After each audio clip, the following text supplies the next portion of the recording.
Go ahead. Okay, good evening, everyone. I extend a warm welcome to all of you on behalf of the entire team of School of Virtual Forensics. Keeping in mind the paradigm shift in education and training that the world is currently witnessing in this educational platform, the School of Virtual Forensics was conceived as a virtual educational platform that helps in aiding legal and criminal investigation. This field of forensics and all its allied fields and branches are very dynamic in nature, which means that it is constantly evolving and bettering itself through means of research and experimentation. It is only prudent to have these advances made available and accessible to every student and professional. We at the School of Virtual Forensics aim to accomplish this through online webinars, virtual practical sessions, in conjunction with virtual viable meetings and aptitude advancement training, all of which will be delivered verbatim by stalwarts in the field. Talking a little bit more about the School of Virtual Forensics, we have been established as the commencement of logical reports, convenient and exact crime scene investigation and examination, and it is very urgent in these days to have a very steady and strong flow of information through the webinar medium. Along these lines, the desire for logical and official crime scene investigation and to understand better different types of crimes associated with modern types of crime doing, the School of Virtual Forensics aims at giving and imparting high quality knowledge and education and training to the students as well as the professionals in the field. An experienced and qualified team is the strength of the center, and it provides expert virtual training. At School of Virtual Forensics, we adhere to the highest standards of professionalism and ethical practices to establish trust in us.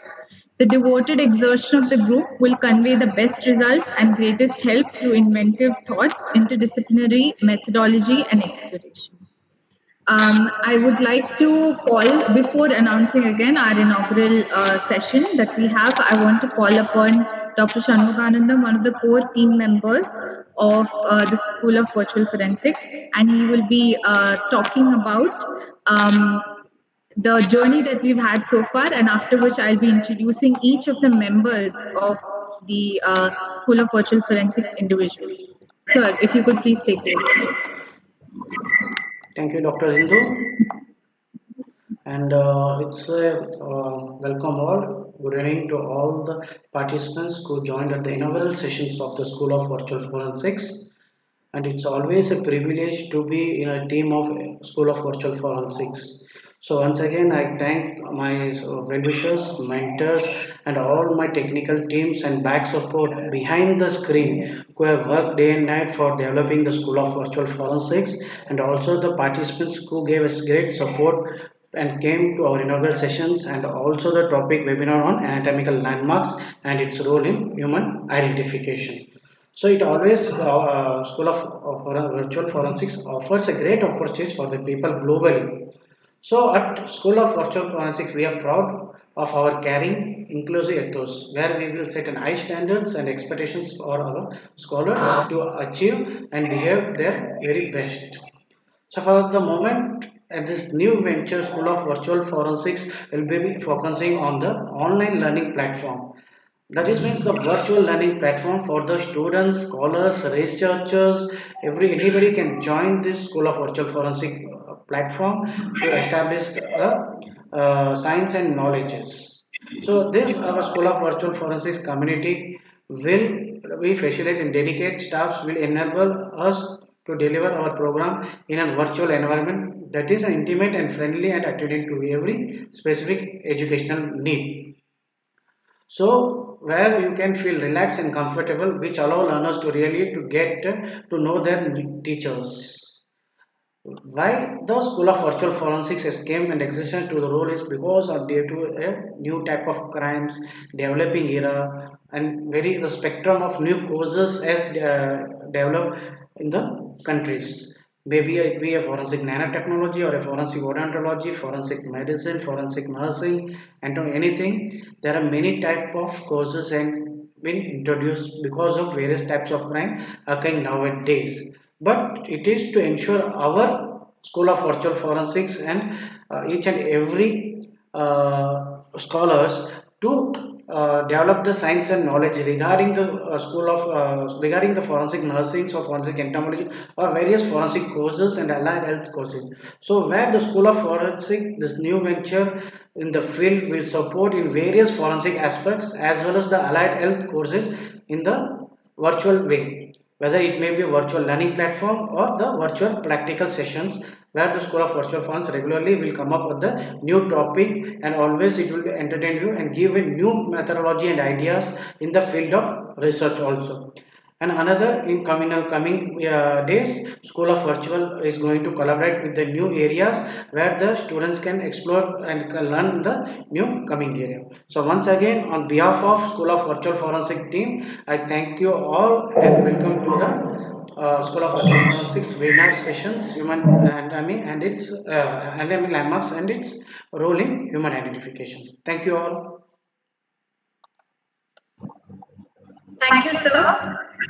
Thank you for that really insightful talk. Now, I would like to introduce all the members and the guides and the mentors. As you know, this has not been a very unilateral way. We've come a long way. We've had the guidance and mentorship of a lot of big names, stalwarts in the industry.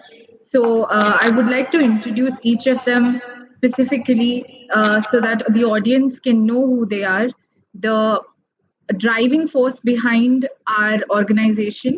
We have Dr. Vijay Sharma, who has done his PhD in toxicology, who is the managing partner at SARC LLP, where SARC, as you guys know, stands for Safety and Analytical Research Center. Next up, we have Dr. Shivashankaran, who has done his PhD in molecular genetics, and he's also the director of Gene Explore Diagnostics and Research Center in Ahmedabad. Next up, we have Dr. Jignasa Dattani. She is a consultant at Filaria in the Regional Office for Health and Family Welfare, Ahmedabad. Following which, we have Dr. Kushali Joshi, who is a forensic expert. She's also a lecturer and representative at IEIF Cursos in Brazil. And last but not the least, of course, we have Dr. Shanmuganandam, who is a practicing forensic odontologist and who's also the founder of the School of Virtual Forensics. And again, his area of practice and area of work is Ahmedabad. Now, a general instruction to all the participants here, just a couple of reminders.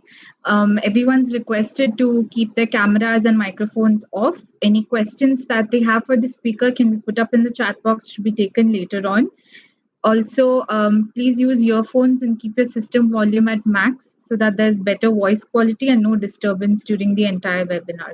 We're going live on Facebook as well, so all of you can join us over there also. So a little bit about today's inaugural session. Today's session is very special. It's a bright beginning for us, and we'll have many more such interesting and informative sessions lined up for you. Today, we're hosting the inaugural webinar, and the topic of discussion is the anatomical landmarks and its role in human identification, where we're focusing on the human skull.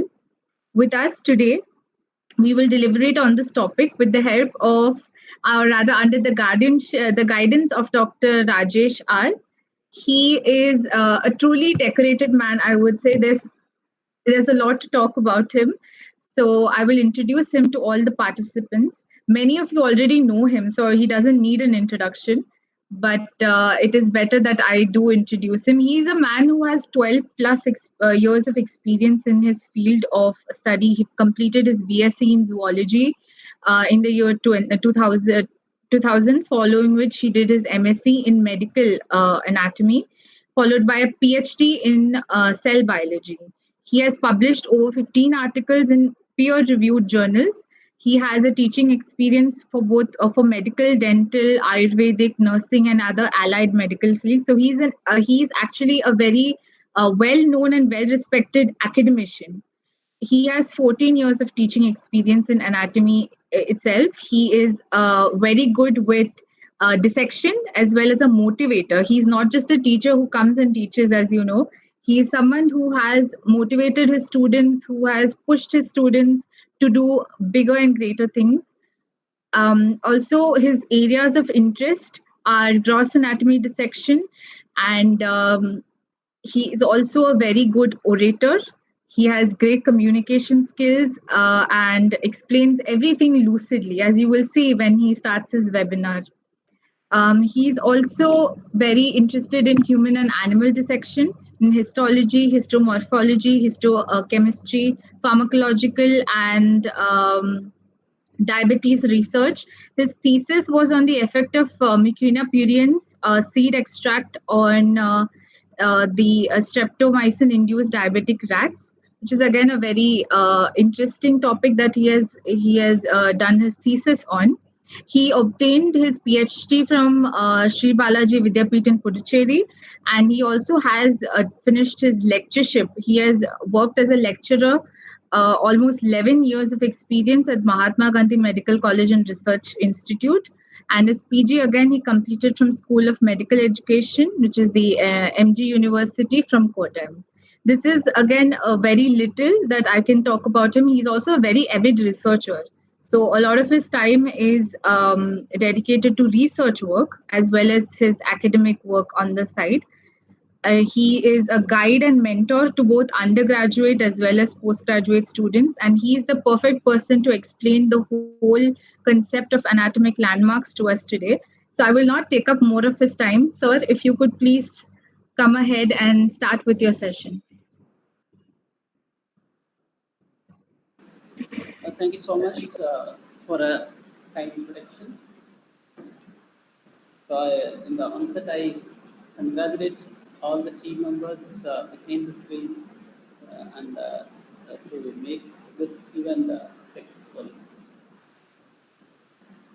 So, without any further delay, we need to start this session. So, may I start the work, please? May I start the session, please? Yes, sir. Yes, sir. Please go ahead. So, thank you. And today's topic of discussion is the anatomical landmarks in the skull and its role in human identification. Uh, so, what is the importance of bony landmarks and human identification? So, what is a bony landmark? We'll start from the beginning. Bony landmarks are the grooves or prominences found on bones. What is its function? It serves as a site of muscle, ligament, or tendon attachment. And there are some depressions and openings are there in the skull and bones with that are allowing the blood vessels and nerves to pass on. So, how it is useful in human identification? How we will do the identification? So, through visual, stereoscopical, and radiological examinations can determine the Sorry age, for disturbing, sex. sir. Yeah. Sir, can you share the screen? Oh my God. Sorry. Yeah, please, sir. Sorry. Okay. Sorry, participants, another few minutes, the sir screen will be on. Thank you, sir. Yeah. Sorry for that. It's a technical mistake. Sorry.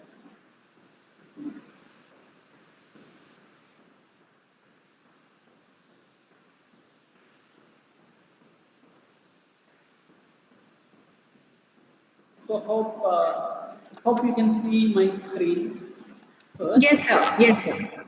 Okay, sorry for that. It's a technical missing.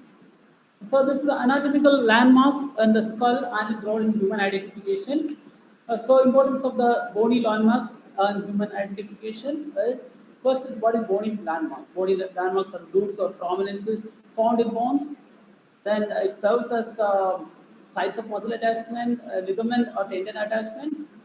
Then it presents the skull or other areas of the bones present depressions and openings that allows the nerves and blood vessels to pass. So these things will help you to identify the skull by newer techniques like visual, stereoscopical, radiographical examinations. We can determine the age, sex, and stature and the ancestry of the victim. So that is important. Then, why skull? This is a big question. Why skull is having that importance? The first one is it has got a lot of important and bony landmarks which can easily differentiate, which can easily help us to differentiate from other species. Then multiple sex identification features like multiple features for sex and age determination are present in the skull. So skull is the most important part of the human skeletal system to make us identify human. So what are the subdivisions of this one? One, neurocranium. Second is viscerocranium. What is neurocranium?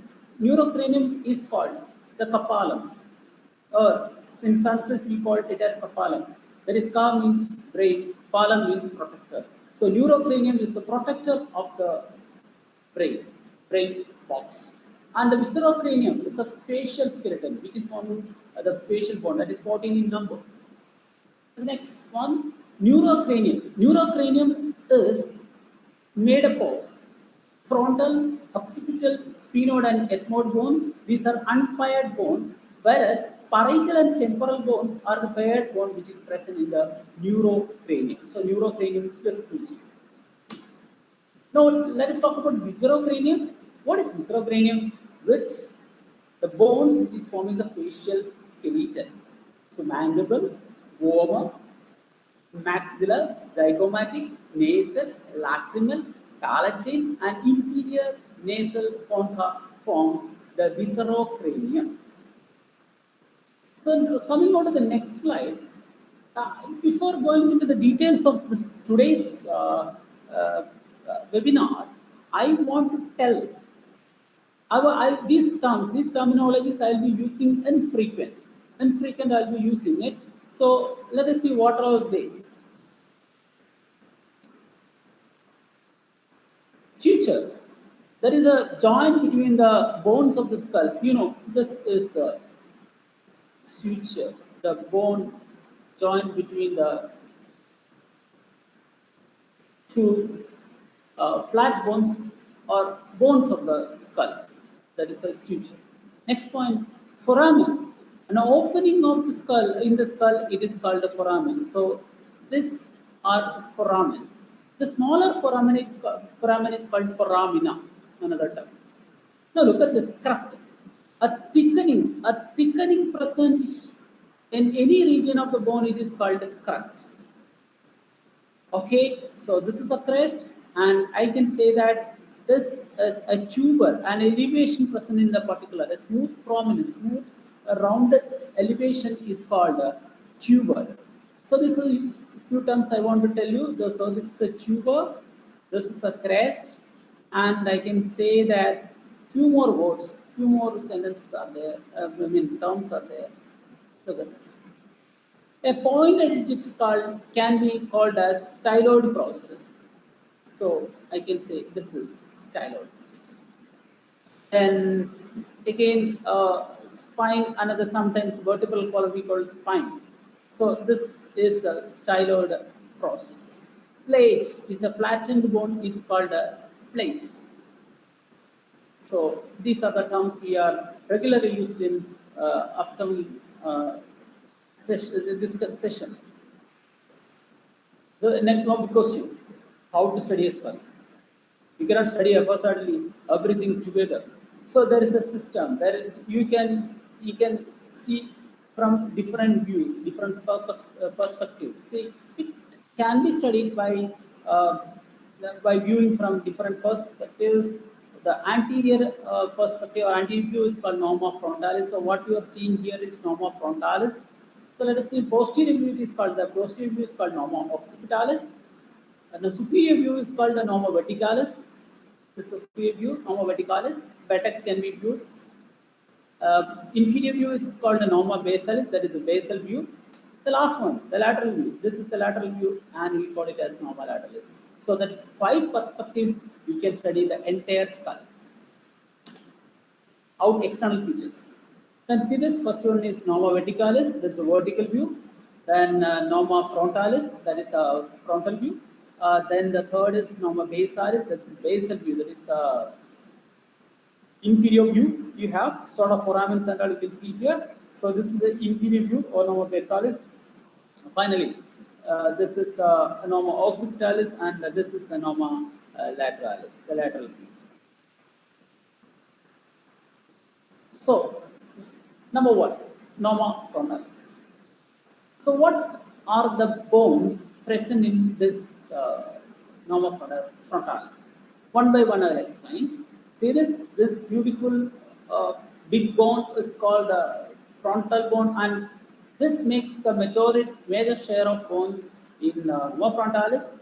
And this is the zygomatic bone that is very much prominent in the cheek.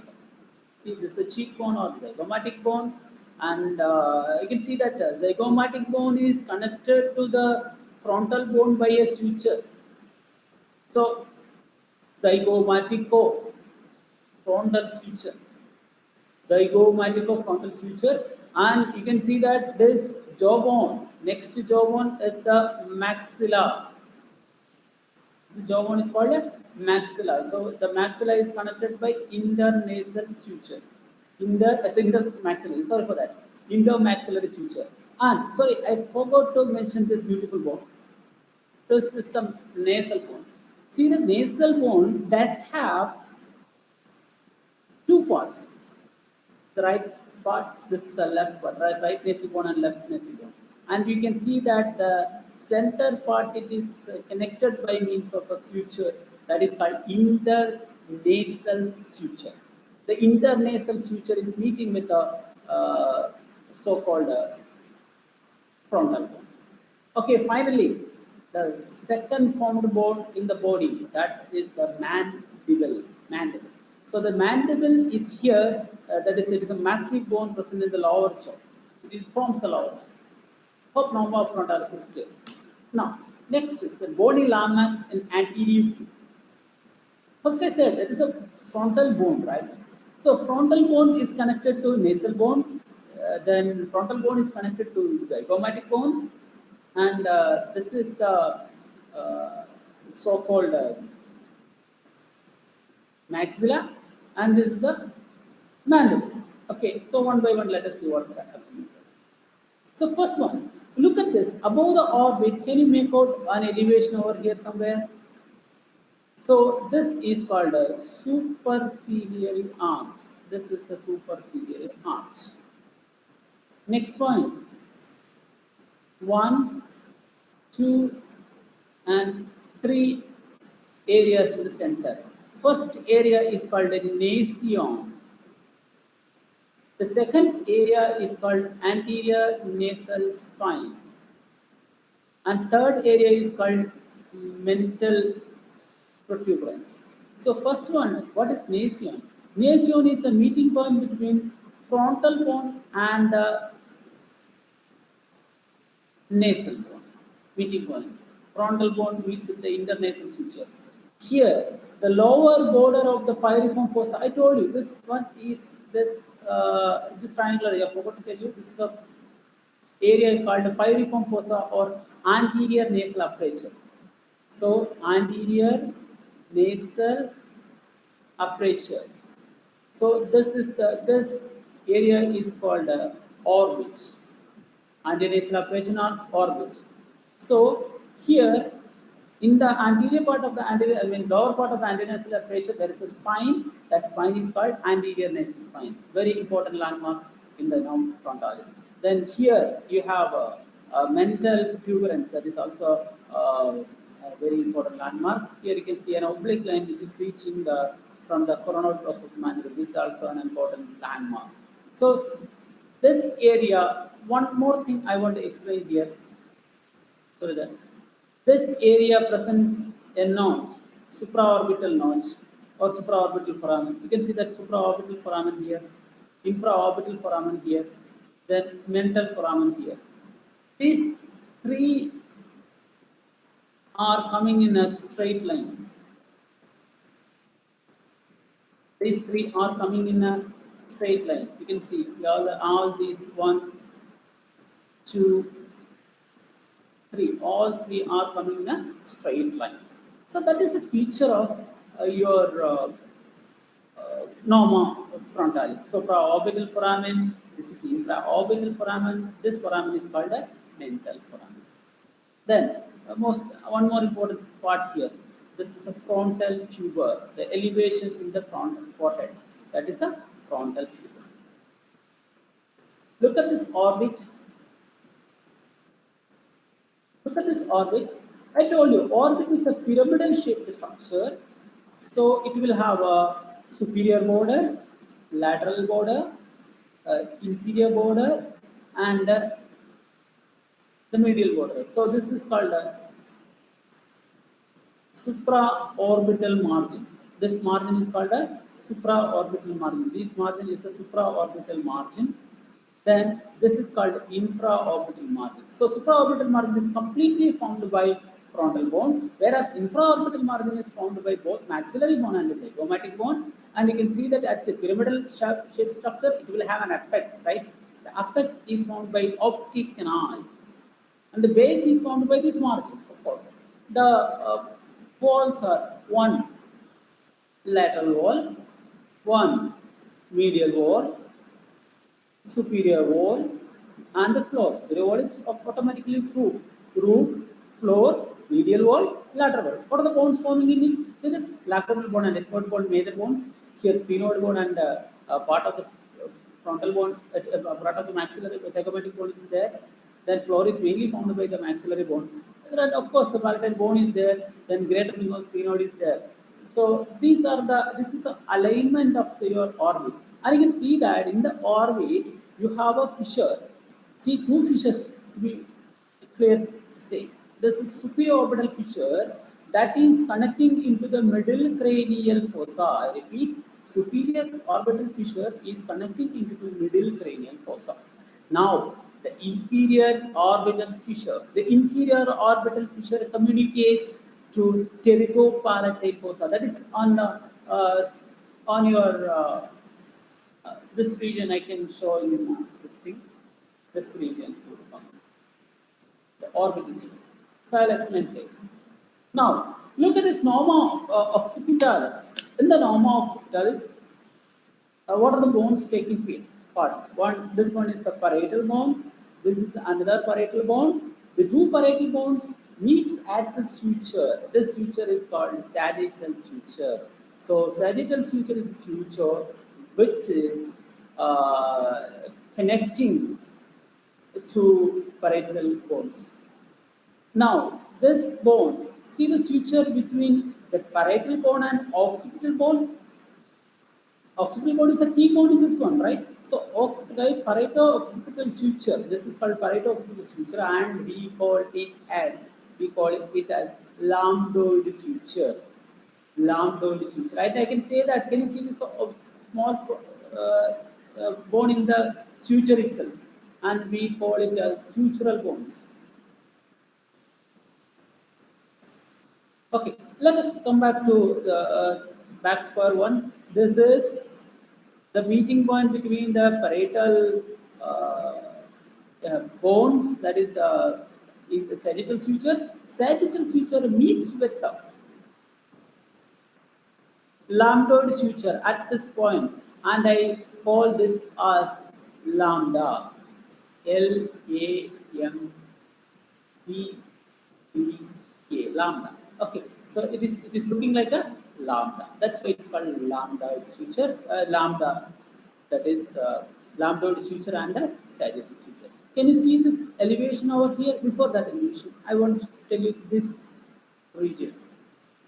See, point this region. See this region. What will happen? Parietal bone, occipital bone, mastoid part of the temporal bone, all are meeting here, and we call it as, this area is called as asterion. Asterion. So I think it is very nice. Now, next point I want to tell you here, this particular area is called external occipital protuberance. Next point, external occipital protuberance. From the external occipital protuberance, it is going laterally. This is called superior nuchal lines. See, this one is the central portion of this external occipital protuberance is called inion. So this is the inion. Inion is the central part of the external occipital protuberance. From the external occipital protuberance, there is a line going downwards, and we call it as crest. Which crest? External occipital crest. So external occipital crest is there. From the external occipital crest, you have two more lines going laterally. This is called so-called external. Yeah, inferior external nuchal line. So superior nuchal line I told you, no, sorry, that superior nuchal line is was this one. Of course, this will be inferior nuchal line. So to summarize the norma occipitalis, sutures.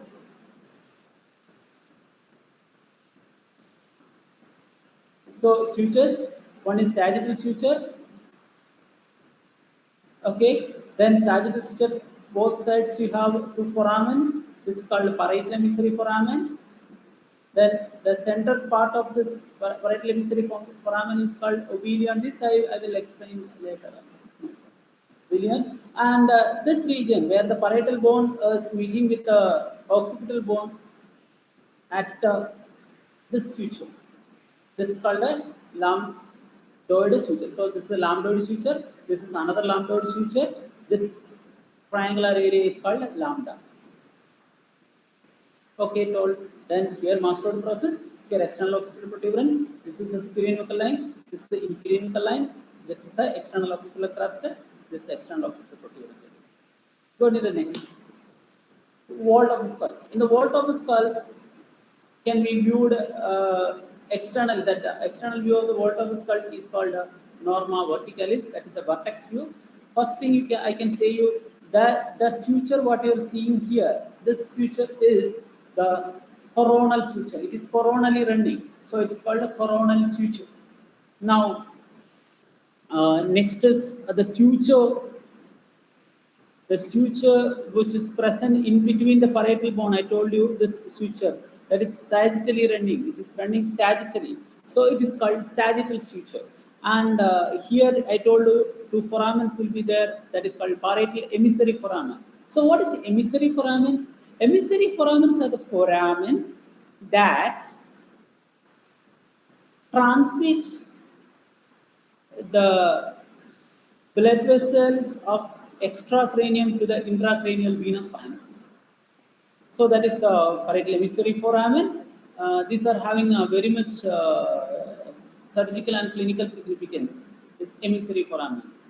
And then this next thing, these two elevations are the landmarks in this one. The first one is bregma, another is lambda. Bregma and lambda I have told you here. Then parietal tuber. What is bregma?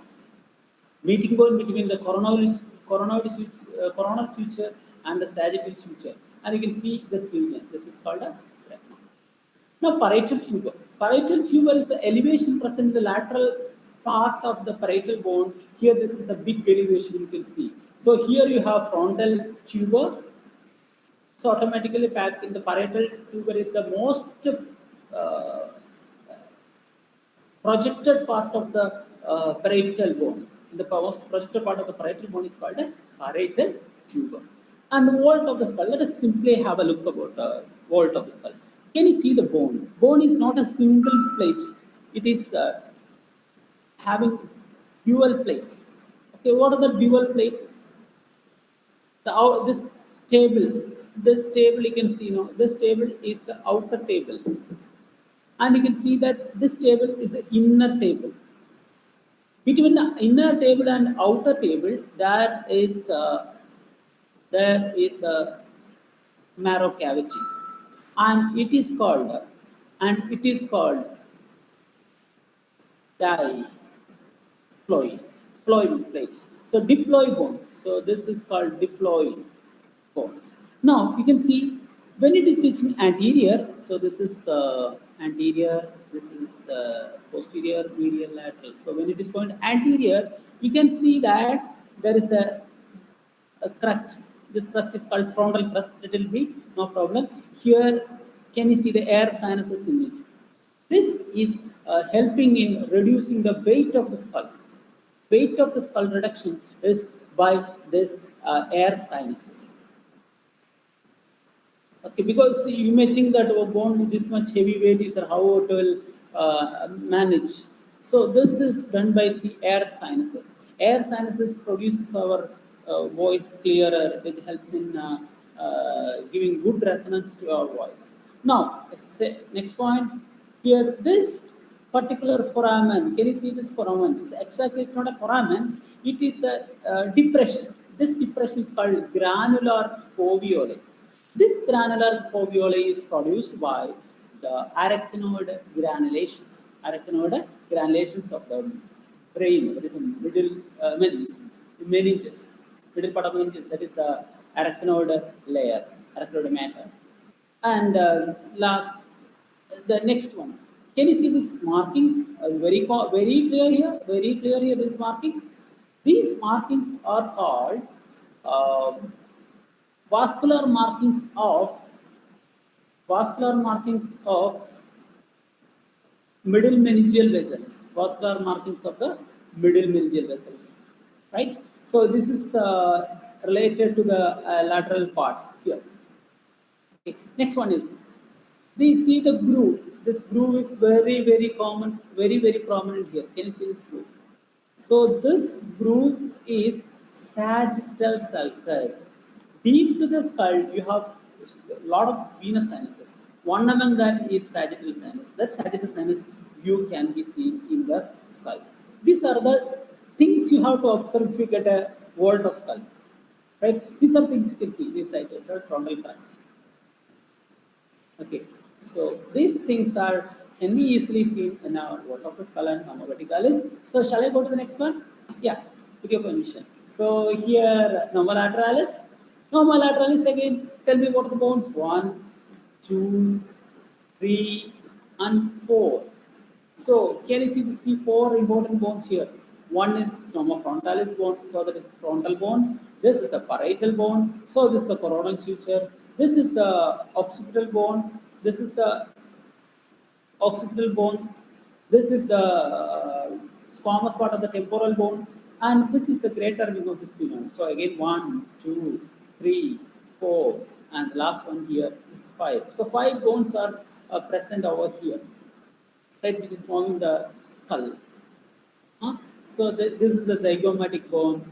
This is the mastoid process. This is the mandible. This is the maxilla. So these are the bones which is forming the norma lateralis. Norma lateralis, I can say that these two important points. One is called chirion.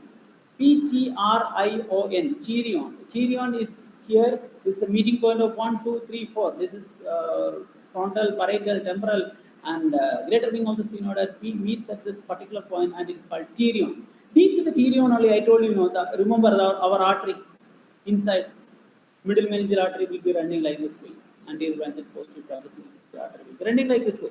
So I'll tell you, I'm telling you, this is very important part in surgical significance.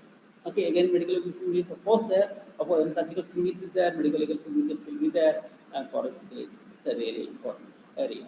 And this is so-called mastoid process. Mastoid process is the projection which is present from in the lateral part of the skull, and here it is having.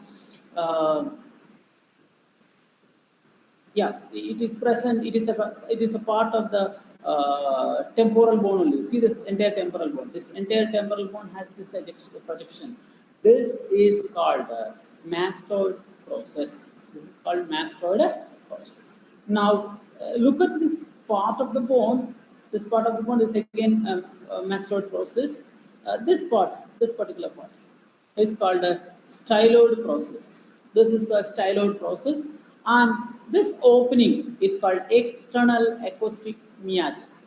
External acoustic meatus. So, in nutshell, normal lateralis presents frontal, parietal, temporal, and occipital bones, and the greater wing of sphenoid. Then you have in the facial skeleton, zygomatic bone can be seen, and maxilla can be seen, mandible also can be seen. Then, what are the other features? Presence of one chirion and astrion makes this very interesting. And we can see this astrion. Astrion I mentioned in the occipital view. Here, this is astrion. Astrion is the meeting point of three bones. Aster, your Benz symbol, aster, triaster. So this is called astrion. Astrion, you have three bones. One is parietal bone, one is occipital bone, one is your so-called mastoid part of the squamous part of the mastoid part of the temporal bone. So this is forming the mastoid part of the temporal. This is forming the this one. Deep to that you have sigmoid sinus will be there. Sigmoid sinus will be there deep to it. That's it. So next, going to the radiographic and craniometrics landmarks. First, this already I have explained about it. Nasion. You remember the meeting point between nasal bone and frontal bone. And superciliary arch, I told you, remember this is the superciliary arch. Right and left superciliary arch meets at a projection called glabella. So glabella is the meeting point between two superciliary arch. Now this is called brecma. Brecma it is the meeting point between coronal suture and the sagittal suture that I have shown you. Lambda is the meeting point between sagittal suture and the squamous part of the occipital bone. And here you look at this. This is the astrion I said. Then the chirion is seen here. Then anterior nasal spine I told about. The anterior nasal spine, Frankfurt spine is important. So this is menton. Okay, how about this? Yeah, fetal skull. So in the fetus, it will appear like this way. So first thing, see this bone, frontal bone is there. See the proportion. First, you see the proportion. Facial skeleton is less developed, very small, least developed, and neurocranium. That is, viscerocranium is not that developed, but neurocranium is very much bigger. Okay, so look at I could say this parietal bone is the key bone if from my point of view. My point of view, I will say the parietal bone is key bone in fetal skull. Why? Because see, this is the anterior border of the bone. This is the posterior border of the bone. This is the inferior border of the bone. This is the superior border of the bone. Okay, sorry. Sorry. Yeah, this one. So this is the superior border of the bone. Four bones. Now look at this diamond-shaped. See, this is a frontal bone again. This is a frontal bone again on the left. So see this each angle. This is a superior angle. This is anterosuperior angle or anterior angle. This is called a posterior angle. This is antero-inferior angle. This is postero-inferior angle. Correct? No, four angles. Now each angle makes a membrane. In each angle, a membrane will be covered. Okay, to be if you are explaining a parietal bone a little more, I can say that parietal bone is formed from a membrane. It is a total membranous bone.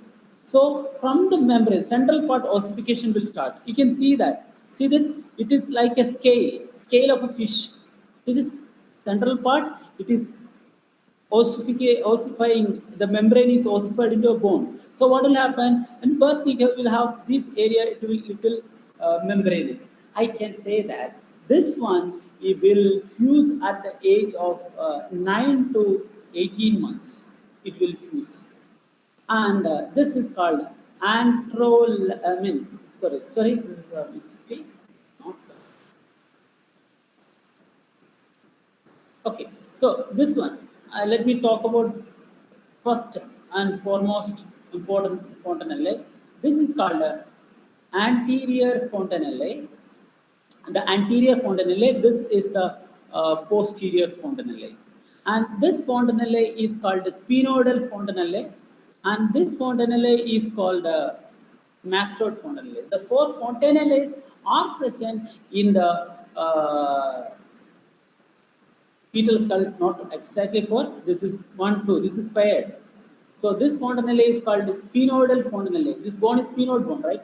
So this is sphenoidal fontanelle, and this bone is the mastoid part of the temporal bone.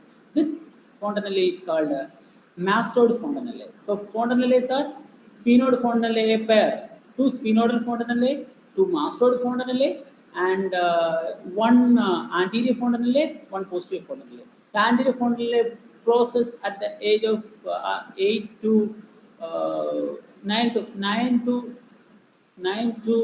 18 months. This is the calculation, 9 to 18 months. This it will cause before 6 months, posterior fontanelle. So what is significance of this one? We call, I mean, the mothers will not allow the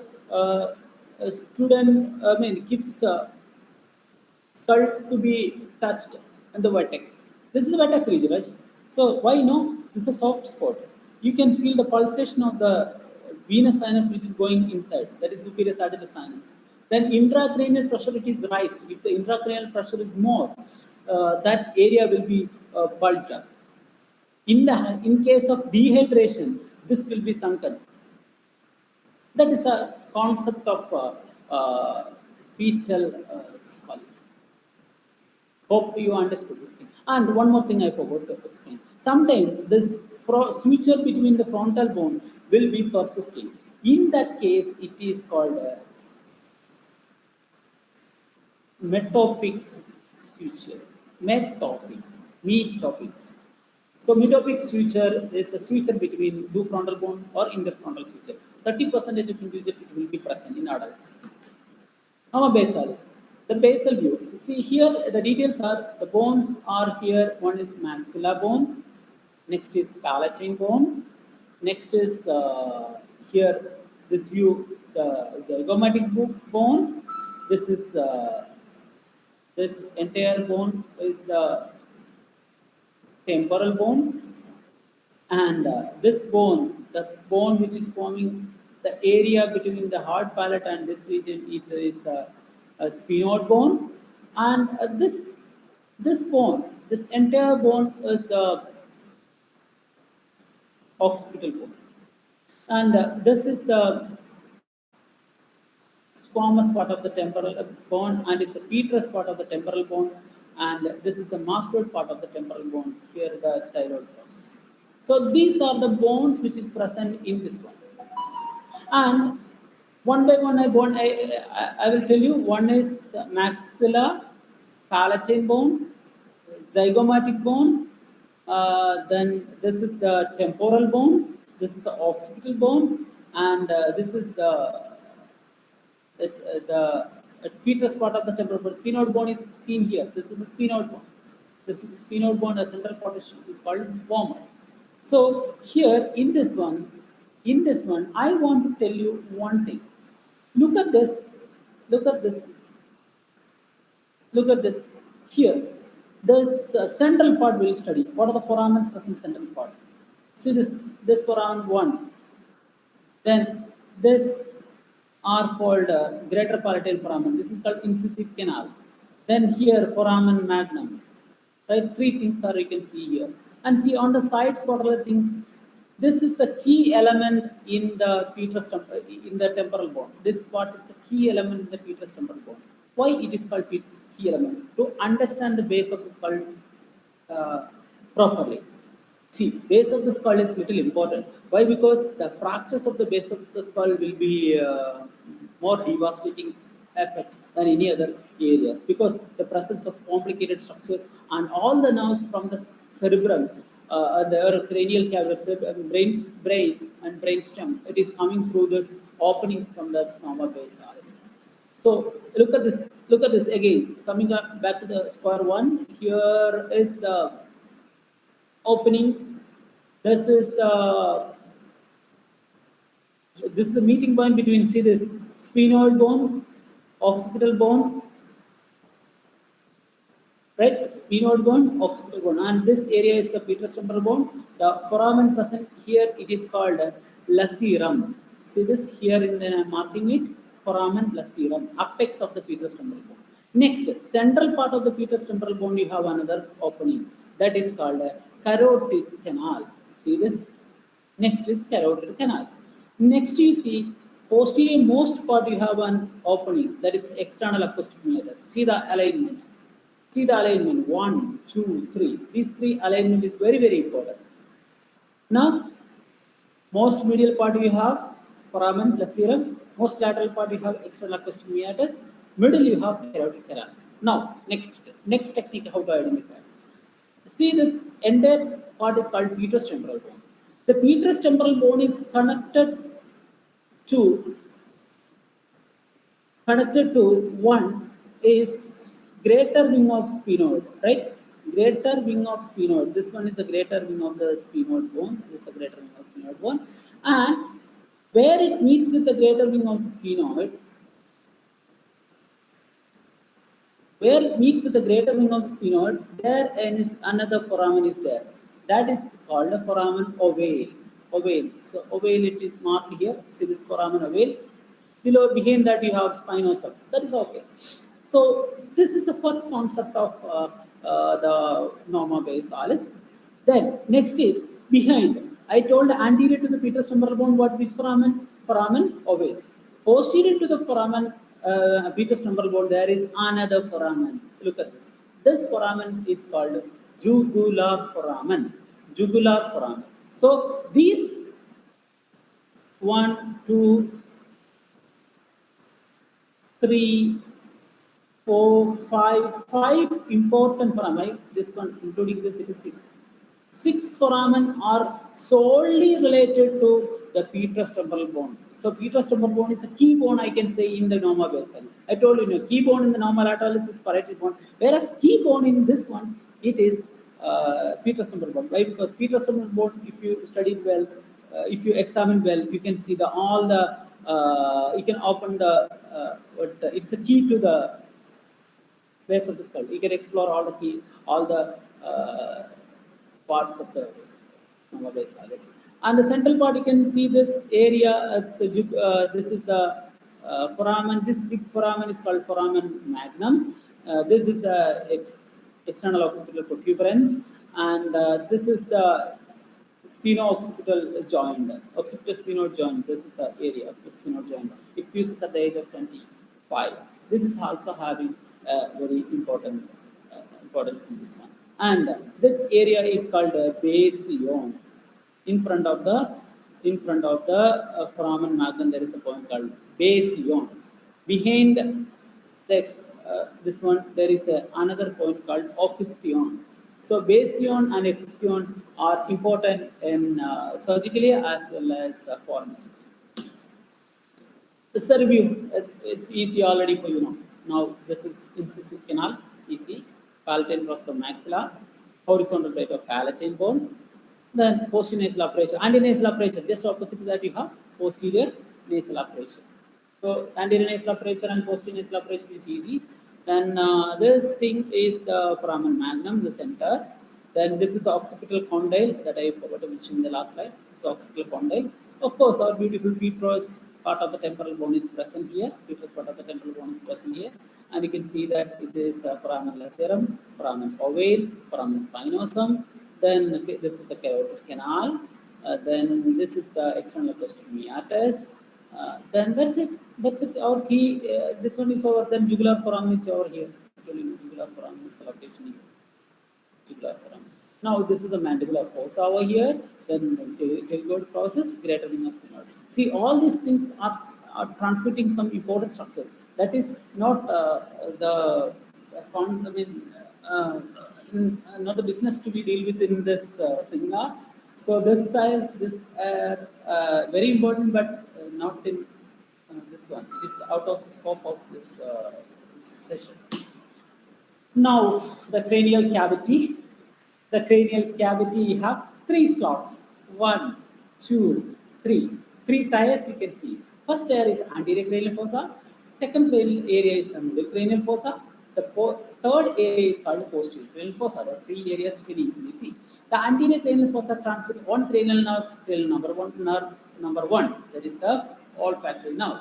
Then cranial number 2 to 6. That is optic, oculomotor, trochlear, trigeminal, and abducens nerve. So, optic, oculomotor, trochlear, and trigeminal nerve and abducens nerve is passing through the middle cranial fossa, and posterior cranial fossa transmits facial, vestibulocochlear, rosopharyngeal, vagus, and accessory nerves in the posterior cranial fossa. Now, sphenoid bone. See the bones present here: frontal bone, parietal bone, see temporal bone. This is petrous part of the temporal bone from internal view. Petrous part of the temporal bone. This is the, of course, the sphenoid bone with the, see this air sinus. See the air sinus inside. This is called the sphenoid air sinus. So tell me, what is this air sinus? Of course, this is the air sinus that is present in the frontal bone, frontal air sinus. So this air sinus, these are few more air sinuses there, maxillary air sinus and ethmoidal air sinus. This makes our voice more clear, and it gives resonance to our voice. Interested to be seen, try this. That's it. Cranial cavity again. So 1, 2, 3 again. Upper, it is called anterior cranial fossa. This area is called middle cranial fossa. This is posterior cranial fossa. From this one, you can easily identify the greater wing of sphenoid. 3, this one. See the appearance of greater wing of sphenoid. It's look like a bat which is coming approaching you from the front with his wings, big wings. This is a greater wing, and you can see the small wing over here. This one, small wing, is called a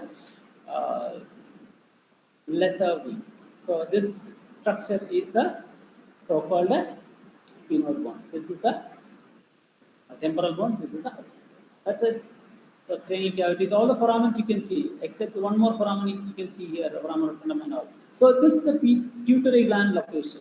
I want to say this is the location of pituitary gland. Here the olfactory nerve passes through. This is a foramen magnum. Foramen magnum transmits what? Sometimes you used to say it is spinal cord. No, the answer is wrong. The answer is lower part of the medulla oblongata, not oblongata. Okay, next. This is the mandible, most important bone here, and this is the structure you can see. Mandible. So it will have a body, and this is the ramus, and this is a head and neck, and this is a coronoid process. So this particular region is called angle of the mandible. So I can say points again.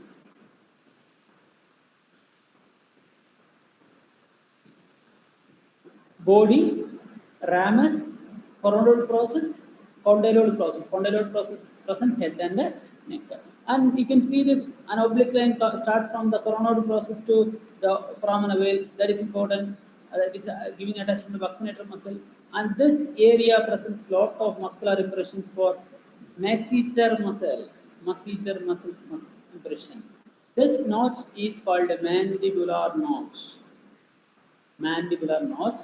And I can say this foramen present here is called mandibular foramen, which transmits inferior alveolar vessels and nerve.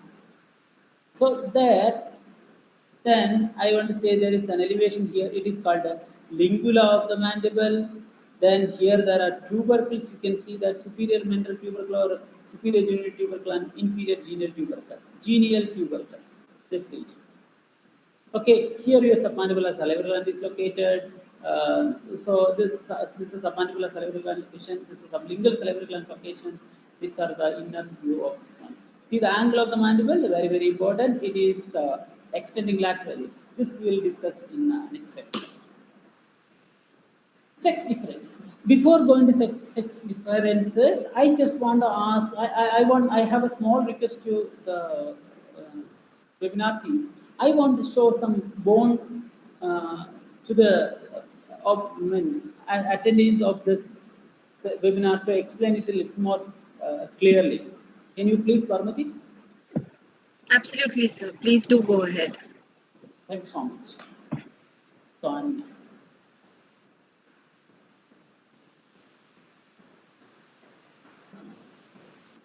okay, can you please pin my screen instead of PowerPoint, please? Yes, sir. Can you please instruct the people, please? Attendees, please.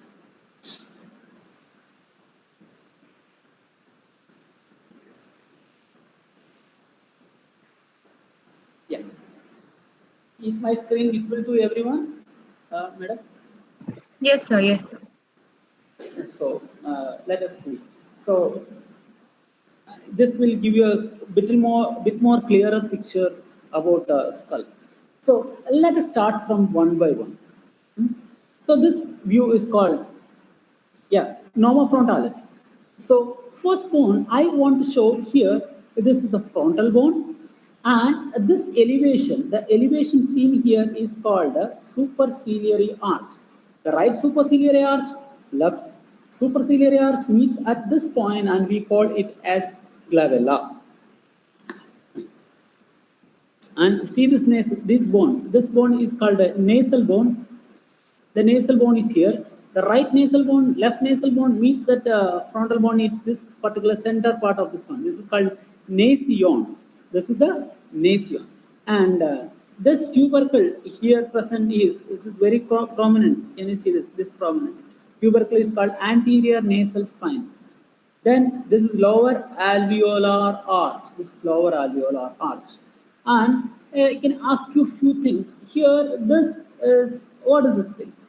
Orbit. See the orbit. This is a supraorbital margin, very sharp. Okay. And this is the infraorbital margin. This is not that much clear. Can you see the opening over here? This is called lacrimal groove. It's clear, very clear. Lacrimal groove. Lacrimal groove is there. This crust is called lacrimal crust. And more importantly, see this here in the sides. Here the side, you have got a tubercle that is called Wittnall's tubercle. Wittnall's tubercle. So this area is having a tubercle and it's called Wittnall's tubercle. Okay, that's clear. Now, this is a foramen, two foramens I want to say. This is infraorbital foramen. Of course, this one will be supraorbital foramen. Infraorbital foramen, supraorbital foramen is here. So this is opening is called pyriform opening or pyriform aperture or anterior nasal aperture. The central part you have the, see, part of the ethmoid bone is it is there. Can you see this ethmoid bone here? Ethmoid bone center. So that's it. This is a zygoma, the beautiful zygomatic bone which is making your cheekbone. Or cheekbone is here. Yeah, cheekbone. See the nasal bridge of the nose, which is formed by your, yeah, that is a nasal bone. So this frontal tuber is present here. It's not. See here, air sinus you can see inside, frontal air sinus, which produces a resonance to your voice. Now I'm going to turn opposite. Frontal view. This is the occipital view. Lambda, meeting point between sagittal suture and lambdoid suture. This is a lambda. Deep to the lambda, this one in embryologically or in fetal skull you have, it is replaced by a fibrous membrane. That fibrous membrane is called, the fibrous membrane is called lambda. Yeah. So here, this is the astrium. This region is you have. Okay, the meeting point between squamous part of the temporal bone. Can you see this clearly? Squamous part of the temporal bone, and this is the occipital. This occipital bone. This is the cilium. Can you see this elevated structure? Yeah, behind your ear. That is your mastoid process. Mastoid process. And look at this protuberance. This is the external occipital protuberance. The line is coming here. Is a superior nuchal line. External occipital protuberance, superior nuchal line. This is the inferior nuchal line. Mastoid emissary foramen. This is the emissary foramen. You can see mastoid emissary foramen. That's all. That is posterior. Now, is it clear? Now this is a lateral view. Okay, lateral view, this view, or yeah, this is lateral. So in the lateral view, what you can see is this one: external acoustic meatus, zygomatic arch, mastoid process. Can you see this elevated structure here? This is the styloid process. Can you see this flat bone here? This is the tympanic plate. Can you see this bone here, maxilla? This process is called a pterygod process of the sphenoid bone. Pterygod process. And this area is, you have a greater wing of sphenoid. Greater wing of sphenoid. That's it. So that's all about the lateral view. And this is a norma basalis. Finally, the norma basalis. And norma basalis, what are the things you can see? Clear. This is very clear that this is a hard palate. This is the so-called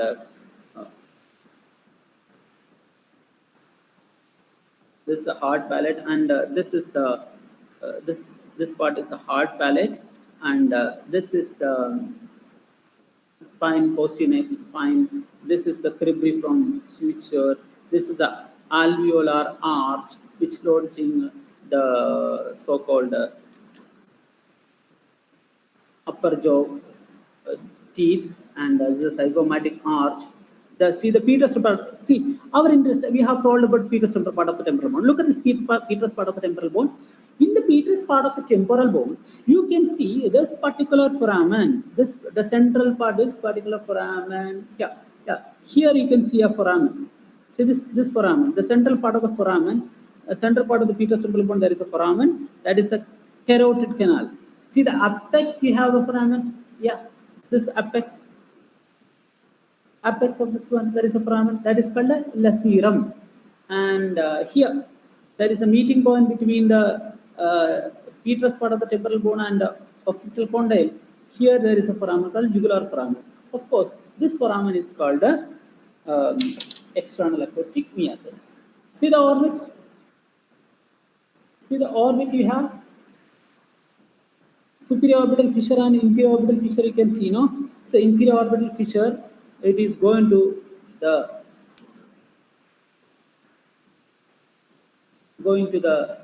orbit inside like this. So mastoid process here this here, styloid process, which can be easily seen in the lateral. That's it. So now hope this is clear. Now inside it, anterior cranial fossa, formed by the orbit part of a frontal bone. There is a frontal bone. This is the lesser wing of the sphenoid. This is the greater wing of the sphenoid. This is the greater wing of the sphenoid. This is the foramen ovale. And behind that you have foramen spinosum. And this area, the entire area is called posterior cranial fossa, which loads the cerebellum. And this is foramen ovale, which transmits the medulla oblongata. Right? Hope this is clearly explained. This is your occipital condyle, where it lies on your axis. Okay, so that's it. It was a nice session. I will show you one more. This is the norma verticalis view. So this is suture. Yeah. Coronal suture. Sagittal suture. These are the foramen, emissary, parietal emissary, foramen, right? Parietal emissary, right and left parietal emissary foramen is there. Then here you have coronal suture. This is tuber, parietal tuber, to parietal tuber. This is the frontal tuber. That's it. Then inside you can see the vascular markings.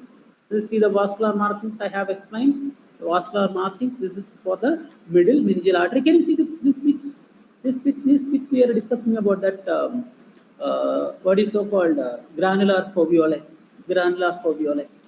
So this one then sagittal sulcus is running like this. So that's it. That's all about the demonstration. Then back to the presentation, please.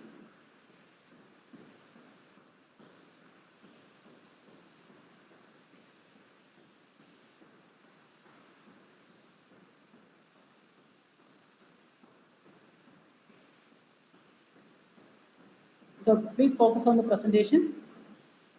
Yes, sir. Um, Thank you so much, Indu. This is the sex differences in male and female. How to identify a male skull and a female skull. I'm not going to give any much hint. You will be easily able to identify this. See, I was telling about the superciliary arch, right? See the superciliary arch.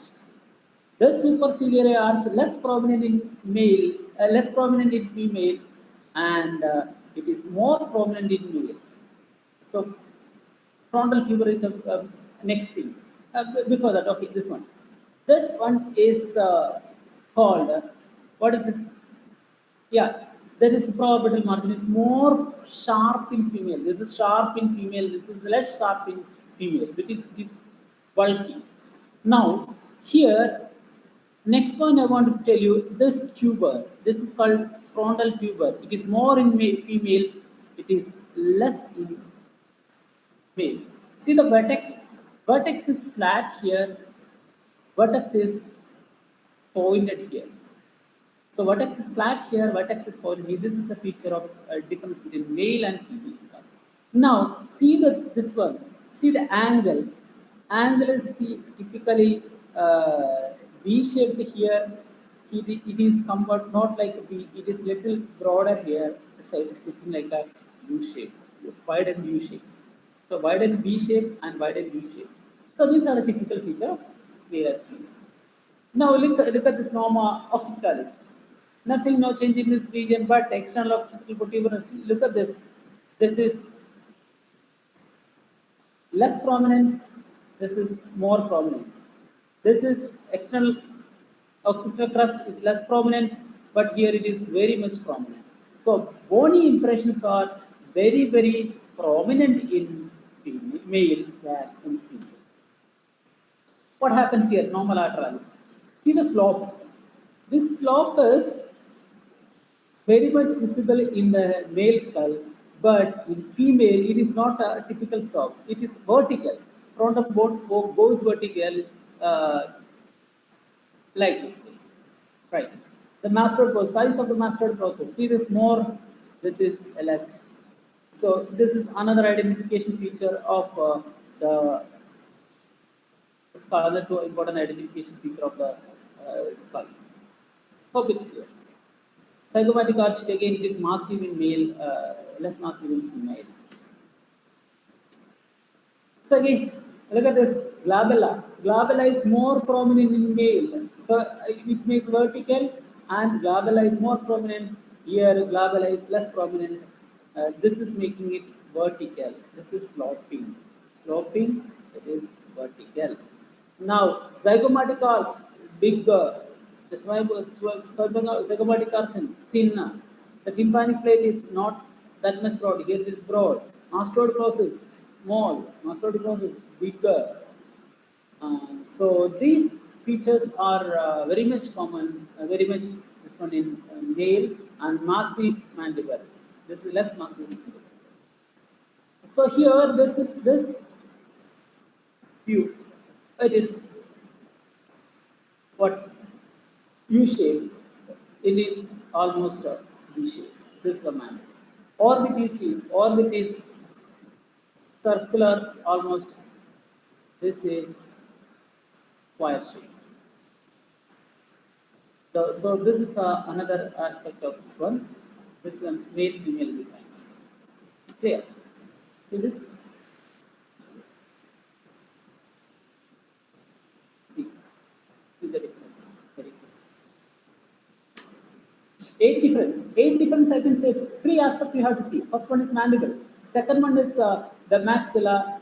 Third one is the tooth alignment, maxilla and this orbit and other features. See, bony resorption is the main feature that makes uh, easy to identify the age, easy to make out the age in different spots. So there are specific ways. I will tell you what are the things the forensic expert will focus on when they examine a skull. First, they think of they will look on this width. If the width is more, the expert will definitely tell that this is young adult or adult skull. Why? Because bone resorption has not yet started. When bone resorption starts, what happens? The skull width comes down. See this, the width of the mandible again very less in this one. In this is called edentulous mandible. I'll show you. Sorry, I forgot to show you the mandible a little. So this is sufficient. This is the mandible here. This is the edentulous mandible. Okay, this is the mandible. Width is more, width is less, width is very less. Then see this, the angle between the maxillary bone and the zygomatic bone is less in your major skull, young skull. See this, see the angle, vertical angle, and this one it is going further laterally. So because of bone resorption, zygomatic bone will be farthest from the maxillary bone because of the maxillary resorption. Okay, before to summarize, I will show you. So before that, I want to come back and show you the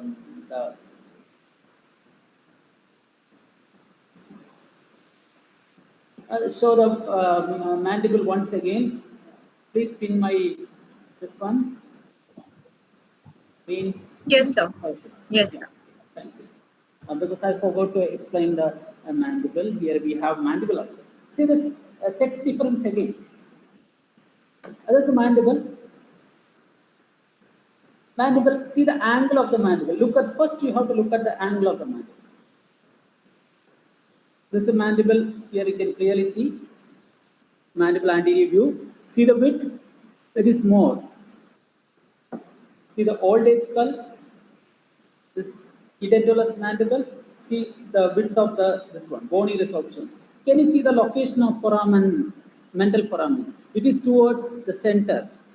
Look at this edentulous mandible. The bone, the foramen moves towards the upper margin due to the bone resorption. So that is that. Then and next is posterior. In the posterior view, can you see this angle? Angle is averted in males. It is expanded laterally. And look at this female skull, female mandible. Can you find any difference between these two? See, this is one is on my left side, the angle is averted. On the right side, the angle is straight. Carefully. I'll show it. Keep it like this. See this, very clear. Right, bony impressions are more prominent, right? So this is the mandible difference. It's a genial tubercle here. Inside you have genial tubercle. This is the condyle of the mandible. This is the coronoid process of the mandible. This is the condyle of the mandible. This is coronoid process of the mandible. This is called the mandibular notch. This is the alveolar. This one groove for the inferior. This one mylohyoid vessels are now. This is called mylohyoid groove. This groove is the mylohyoid groove. This foramen is the mandibular foramen, which transmits the mandibular inferior alveolar vessels. And now that's it. Mandible. See the base of the mandible. See the base of the shape of the mandible. You can see. Examine carefully. See that. See that. See, it meets at an acute angle. This is meeting at acute angle. It is a little wide. right? See the shape carefully. This is the Minton region. It is broad here. This is broad here, but it is very much pointed, right? In this view, you can make out nicely. Can you see? So these are the differences between one. See the edentulous bone, everything bone resorption is completely taken place. That's all about it, my dear uh, attendees, and uh, this is coming back to the presentation. To summarize, norma frontalis, these are the things you can see: suborbital margin, glabella, superciliary arches, and superciliary arches, mental tubercle, orbit, mental foramen. For norma occipitalis, you have lambda, astrium, ovarian, external occipital protuberance, and the superior nuchal line. Norma lateralis, you have chorion, zygomatic arch, tympanic ridge, and the styloid process. Then mastod and asterion. Norma basalis, you have basion, and foramen magnum, styloid process, and mandibular fossa. So norma verticalis, brecma, vertex, frontal and parietal tuber. Mandible, you have mental foramen, condyle, lingual, and gonial angle, the diagonal angle, the angle of the mandible. See, these are the landmarks where a forensic expert will be looking for his interpretation on bone. This one. Then second thing we were discussing about the sex difference. So what are the gender differences? Superciliary are more prominent, less prominent here in the female. Frontal and parietal tuber is less prominent in male and more prominent in female. Orbit is twice shaped, whereas female it is oval. Then mental tubercle it is more prominent here in male and here it is less prominent in female. Then frontal bone it is sloped. The slope is there in a male and female it will be almost vertical. Then mastoid process it is large and more prominent. Here it is less prominent. And next is external occipital protuberance and superior nuchal line. It is more prominent in males and it is less prominent in females. So these are the gender difference we have discussed. So with this points, I would like to conclude my presentation, and I am really uh, feel blessed and happy for this occasion that you have provided, and it was my. I thank the virtual School of Virtual Forensics and their gang under the leadership of Dr. Shanmuganandam. Um, so I wish them all the success in their future ventures. Thank you so much. Thank you all. Any questions, Thank please? you. Thank you so much, sir, for your kind words. Moreover, I think it's been our pleasure to have you. You have explained everything in so much detail, so lucidly, which I'm sure our students will use, students will learn, and they will refresh their memories. Thank you so much, sir. Thank you once again. You've made so much time for us. Really, it was wonderful having you. It was wonderful hosting you. And I hope you come again and again to teach us more, since what you've taught us is just a little bit of what you know. You still have so much more to share. And so many definitely, if you kindly provide the occasion, definitely I'm ready to support. Absolutely, sir. It is such an honor to have been associated with you and to be associated with you again in the future. Thank you so much, sir. Comments. So now I would like to present you with a little token of appreciation, virtual token, but it's just a symbol of our love and respect for you. If you could just let me present my screen. Thank you. I will.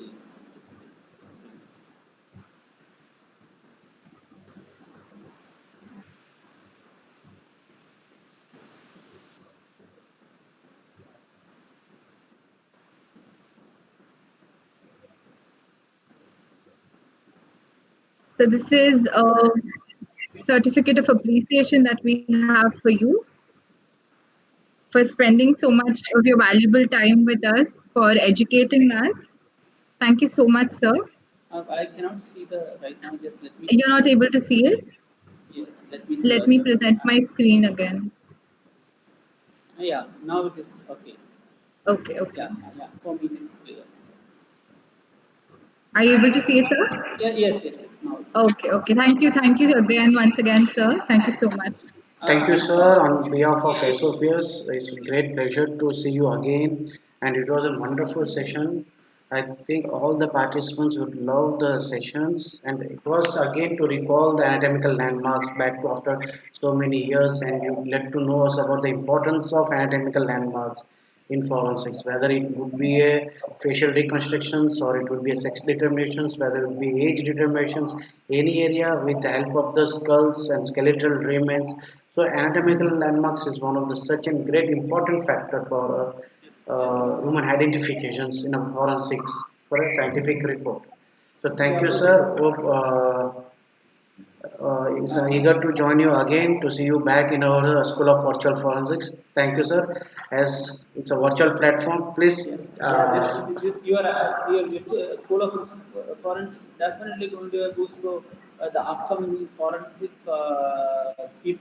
medicine people, as well as for those who are seeking a career in forensic medicine. This is going to be a very useful platform for the upcoming graduates. I congratulate you and I wish you all the success in the future. Thank you so much. Thank you for your kind words, sir. Now, I just take another minute to introduce our topic and our speaker for tomorrow. Tomorrow we'll be continuing the same series on anatomical landmarks and its role in human identification. We have Dr. Kushali Joshi, who is a forensic expert, and she's also a representative at IEIF Curtis Institute in Brazil. She will be taking over the forensic aspect of the topic. Sir explained the anatomical landmarks and its role in great detail actually, and I'm pretty sure all the participants know what to expect now in the forensic section. Ma'am will be explaining that, so please do join us for the webinar on 15th August, that is Saturday, 6 p.m. onwards. The links to join in will be sent on your registered email ID. And sir, I hope you join us too. Yes, definitely. Thank you Thank so you, much. sir. Thank you once again.